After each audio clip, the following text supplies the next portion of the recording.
বিশ্বকাপের নকআউট পর্বে শুরু হতে যাচ্ছে আরেকটি হাই ভোল্টেজ লড়াই।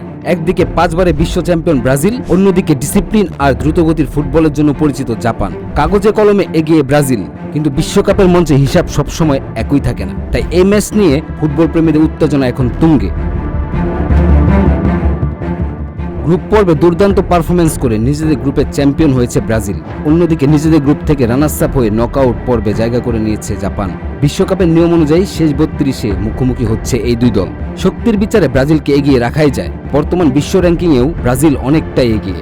আক্রমণভাগের গতি আর বড় ম্যাচের অভিজ্ঞতা তাদের বড় শক্তি। তবে জাপানও এমন একটি দল যারা সুযোগ পেলেই প্রতিপক্ষকে চমকে দিতে পারে। পরিসংখ্যানও কথা বলছে ব্রাজিলের পক্ষেই। দুই দলের আগের দেখাগুলোতে বেশিরভাগ ম্যাচ জিতেছে সেলেসাওরা। কিন্তু ফুটবলে শুধু অতীতের গল্প চলে না, কারণ জাপানও আগেও দেখিয়েছে তারা বড় দলকে হারানোর ক্ষমতা রাখে।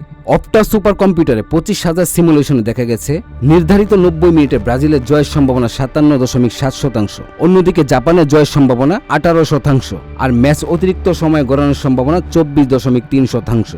ম্যাচ যে একপাক্ষিক হবে না তা মোটামুটি আন্দাজ করাই যায়। কাগজে কলমে এগিয়ে থাকলেও ব্রাজিলের জন্য ম্যাচটা অতটা সহজ হবে না, কেননা তাদের শেষ দেখায় জাপানের কাছে হারের তেতোস্বাদ গ্রহণ করেছে সেলেসাওরা। আর সেখানেই লুকিয়ে আছে ম্যাচের সবচেয়ে বড় রহস্য, কারণ জাপানের সেই দলের কয়েকজন গুরুত্বপূর্ণ ফুটবলার এবারও আছেন বিশ্বকাপ স্কোয়াডে। তাই এই ম্যাচে শুধু ফেভারিট হওয়াই যথেষ্ট নয়, ব্রাজিলকে মাঠে সেটা প্রমাণ করতে হবে।